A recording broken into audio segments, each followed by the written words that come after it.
She suddenly realized that no one in front of her was just too charming. "Listen up. Do you want to dance with me?"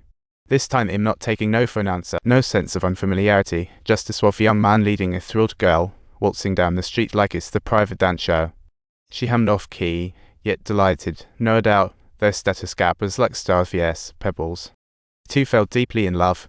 Noah's arrival instantly brightened Ellie's life, be it seaside seagull dances or music party revelry. Including the adrenaline-pumping diving experience, all were memories she had never experienced before, and Noah was equally captivated. That gaze filled with love said it all without words, but alas, this fiery summer romance was soon under the watchful eyes of Ellie's parents. Soon, Noah received an invitation to the grand family dinner at Ellie's place.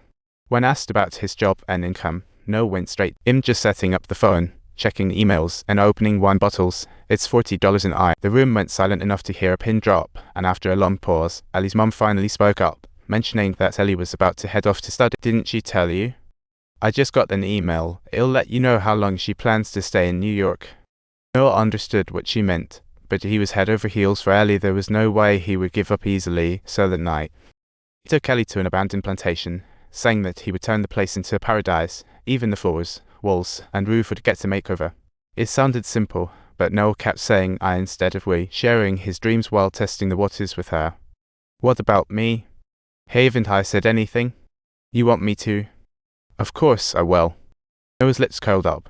Clearly pleased with her answer, he began to describe his wish for white walls and blue shutters. Subtitle, he wanted a painting room too. Watching Ellie, soon to be mistress, Noah, full of love and admiration, vowed to fulfill her wishes. But Ellie had no clue that while she was lost in joy, a hint of sadness flickered across Noah's face.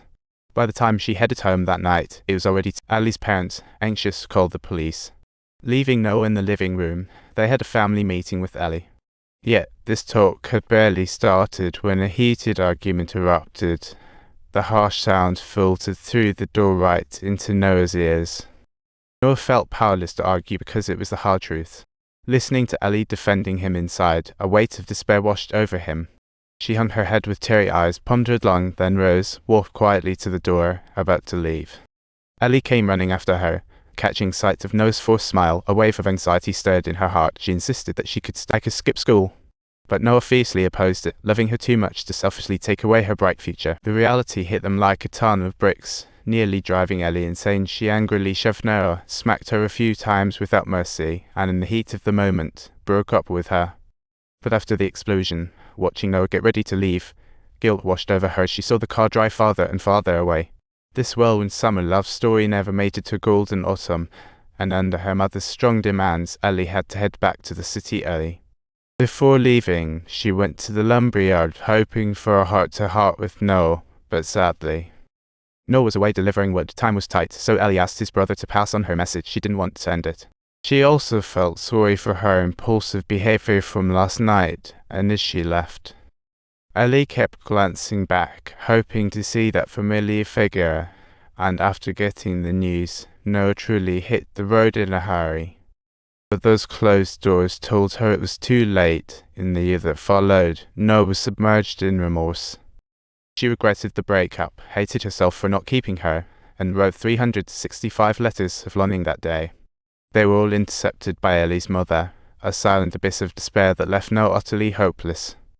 After writing her last goodbye letter, Noah packed her bags and ran straight to the front lines of war. But the war was far more brutal than she expected. The loss of her brothers left her heart in ashes, and the only thing keeping her going was the promise she made to Ellie, while on the other side, Ellie continued her studies, volunteering as a nursing aide. During this period, she met wealthy Lang, fell in love quickly under his pursuit, but when seeing his engagement ring, Ellie wore a smile of joy, yet Noah's image lingered in her mind. After war, retired Noah became calm and competent, took the check from her father who insisted on selling the house, and bought the plantation. From a distance, only Ellie's figure filled her eyes that day. Noah went to the city to handle building permits, and in a daze, a familiar figure flashed by the car window, stirring her heart again, and she dashed off the bus. Eager and thrilled, she chased after it, afraid to miss her chance again, but fate delivered another blow. In the room, they were intimate and laughing. She had found a new love. Tears slid down silently. A suffocating feeling struck. Only she remained and let go. Faced with such unwillingness, Noah gradually fell into a madness of obsession, convinced that if she could restore their shared haven, Ellie would come back to her. Yet, just as the house was about to be completed, her father left this world unexpectedly, and with this the once vibrant youth slowly became disheveled and despondent, burying herself in work to numb her pain. Before long, a beautifully crafted house was finally completed, with unique details that attracted countless magazines for photo shoots. Some even offered high prices to buy it, but Nora firmly refused, that this place was more than just a roof over her head.